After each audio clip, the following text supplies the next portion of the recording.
Salut la famille, moi c'est Franchise et bienvenue sur ma chaîne YouTube Moment de franchise. C'est la première chaîne YouTube francophone qui parle spécifiquement de NBA Top Shot. Donc ici on parle du monde NBA Top Shot, je donne des conseils, mes stratégies, j'essaie de donner des infos exclusives. Donc ce que je te conseille, c'est que tu te souscrives à ma chaîne YouTube, tu me mets un like si t'aimes bien la vidéo, et comme ça tu rates aucun de mes conseils et aucune de mes vidéos quand elles sortent. En plus, quand on arrive à 500 abonnés, je t'ai déjà dit, je commence à organiser des tirages au sort, et j'offrirai un moment NBA Top Shot gratuit à une personne tirée au sort par semaine. Donc voilà, aujourd'hui qu'est-ce qu'on va voir? Aujourd'hui on voit le challenge de $100 à $1000 sur NBA Top Shot. On en est à la 3e semaine, donc 2 semaines se sont déjà écoulées, on va faire aujourd'hui le bilan. On va voir dans quoi on a investi, si ça a marché, si ça n'a pas marché. On va voir la valeur de mon compte au jour d'aujourd'hui, le 19 mars 2021, et je t'expliquerai ma stratégie pour les jours à venir. C'est parti.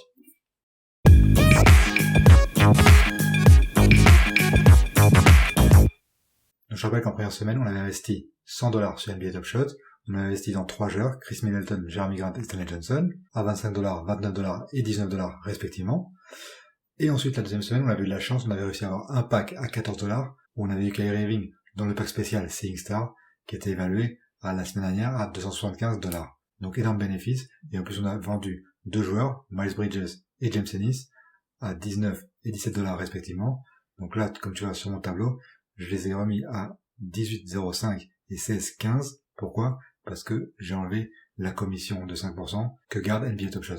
La semaine dernière dans mon tableau, je l'avais pas mis comme ça, j'avais oublié cette commission de 5%, donc les niveaux étaient un petit peu faussés. Donc voilà, là ils sont corrects et on y voit plus clair. Dans les premières vidéos, qu'est-ce qui s'est passé? Premièrement, j'ai acheté 2 joueurs. Tout d'abord Pascal Siakam à $48 de la série qui est minée pour l'instant à 35 000 exemplaires. Je t'en ai déjà parlé la semaine dernière, mais c'était une grosse opportunité. Pourquoi? Parce que Pascal Siakam, non pas que son prix soit super bon marché, non au contraire, mais il fait partie du challenge pour avoir le moment Mike Conley des Seeing Stars. Et en tant que challenge, son prix a augmenté très rapidement. Donc moi j'ai réussi à en acheter un rapidement avant qu'il n'augmente vraiment. J'ai acheté à $48 et j'ai revendu quelques heures après à $65. Donc là je t'ai mis 61,75, j'ai enlevé la commission d'NBA Top Shot. Donc c'était une très bonne affaire de plus de $13 en quelques heures, très bien. Et après j'ai acheté Chris Boucher, tu l'as sûrement vu dans une autre vidéo, j'ai acheté à $33 parce que c'était une bonne occasion, parce que le marché était en grosse baisse à cause d'un pack drop qui va venir, le pack drop de la série du All-Star Game. Donc j'en ai profité pour acheter Chris Boucher à $33. Je l'ai filmé d'ailleurs dans une autre vidéo où je te montre comment acheter un moment sur NBA Top Shot, et je l'ai remis en vente pour la vidéo à $41. Mon objectif après la vidéo, c'était de le retirer de la vente, mais j'ai complètement oublié, j'ai laissé à la vente, et quelques jours plus tard, il s'est vendu à $41. Donc bon, à la base, je voulais pas le vendre, parce que je pense que j'aurais pu le vendre plus cher plus tard, parce que c'était un moment spécial, seulement limité à 12 000 exemplaires. Ça, c'est des moments très spéciaux. Je t'explique pourquoi dans notre vidéo. Mais malgré tout, on a fait presque $6 de bénéf, donc bon, on crache pas dans la soupe, et on les prend et on les réinvestit. Et dans le quoi je les ai réinvestis, je les ai réinvestis dans 2 autres genres. Trae Young, que j'ai acheté à $40, qui était une bonne opportunité, parce que comme je te dis, le marché est très bas, à cause du pack drop qui va arriver. Donc les gens vendent leur moment très vite pour avoir de l'argent, pour pouvoir participer au pack drop. Donc j'en ai profité, j'ai acheté Trae Young à $40 et Chris Middleton à $21. Pour l'instant, je les ai. Je vais pas les mettre en vente pour l'instant. Je vais attendre un peu que le prix augmente, que le marché se restabilise un peu plus haut, et je les revendrai. Donc maintenant, on va voir la valeur de nos joueurs au jour d'aujourd'hui. On va voir directement sur le site NBA Top Shot, on va chercher les joueurs, et on va voir à combien ils sont. Donc comme tu vas voir, Chris Middleton, il est à $23. On l'a acheté à 25, donc pour l'instant, on perd un peu. Mais comme je t'ai dit, le marché baisse beaucoup. Je pense qu'il va remonter et assez vite, donc je ne m'inquiète pas. Pareil pour Jeremy Grant, il est à $24, donc c'est déjà mieux que la semaine dernière. Stanley Johnson, à $21. Très bien. Ensuite, on cherche Kyrie Irving du set Seeing Stars, et on voit qu'il est à $209. Donc là, Kyrie Irving, c'est une grosse baisse de valeur par rapport à la semaine dernière, presque $70 de baisse. Mais pourquoi? Parce que ces sets-là, qui sont tout nouveaux, sont la hype du moment, ils sont très volatiles. Ils baissent très vite et ils montent très vite.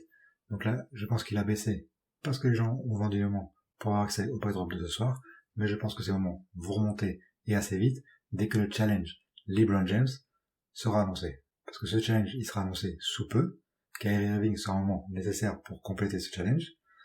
Pour l'instant, ce challenge, il a été annoncé sur Twitter et sur Discord, mais il n'a pas été annoncé officiellement sur le site NBA Top Shot. Donc je pense que beaucoup de gens ne sont pas au courant que ce challenge va arriver. Donc quand ce challenge sera annoncé officiellement, beaucoup de gens se rendront compte qu'il y a ce challenge, qu'il faut Kyrie Irving pour compléter ce challenge, et commenceront à acheter ce moment Kyrie Irving. Donc à ce moment, les prix remonteront, et c'est là que nous, on essaiera de vendre. Et enfin, Trae Young, qui est à $48 en ce moment, très bien, déjà une plus-value sans avoir rien fait, et Chris Middleton, qui est à $23 en ce moment, on l'a acheté 21, donc déjà ça fait $2 de plus-value, c'est pas mal du tout. Donc le total, on est à $277 de valeur de notre compte, plus les $5,90 qu'on a en cash disponible, ça nous fait $280 plus ou moins pour l'instant. Donc on a perdu par rapport à la semaine dernière, oui, mais pour moi ça reste positif, parce que je pense que les moments dans lesquels on a investi sont des bons investissements, ils commencent à remonter, je pense que la semaine prochaine, ils ont bien remonté, et on en aura sûrement vendu, et Kyrie Irving, ça me préoccupe pas, parce que je sais qu'il va remonter aussi dès que le challenge sera annoncé. Donc quelle est notre stratégie pour la semaine à venir? Premièrement, on va attendre le pack drop de ce soir. Après ce pack drop, donc à partir de demain, les prix du marché vont remonter. Parce que tous les gens qui n'ont pas pu avoir le pack, ça va être la majorité des gens, ils vont réinvestir leur argent qu'ils avaient prévu pour ce pack dans le marché. Dans les moments en général pas trop chers. Donc je pense que mes moments vont prendre de la valeur et j'en profiterai pour les vendre. Et d'un autre côté, pour Kyrie Irving, on va attendre que NBA Top Shot annonce le challenge LeBron James. On va attendre peut-être quelques heures, un jour, et là on le vendra au prix fort. J'espère que ça sera plus de $300, mais ça c'est pas sûr. En tout cas, on va faire une belle plus-value, et cet argent on le réinvestira dans les opportunités du moment. Donc ou bien on cherchera sur la place de marché des moments pas chers qui seront une opportunité à court terme, ou bien peut-être si on arrive à avoir un All-Star du nouveau pack du All-Star Game qui va sortir ce soir pour pas cher, pour pouvoir le vendre plus tard quand un autre challenge sera annoncé, faut voir. Donc on va attendre les bonnes opportunités, et on réinvestira tout cet argent comme d'habitude. Donc j'espère que cette vidéo t'a plu. Comme d'habitude, pour ce challenge de 100 à $1000 sur NBA Top Shot, il y a du positif, il y a du négatif, mais on reste confiant et on sait qu'on arrivera aux $1000 le plus rapidement possible. Donc en attendant de se voir dans la prochaine vidéo, je te souhaite une bonne semaine et à la semaine prochaine. Ciao ciao.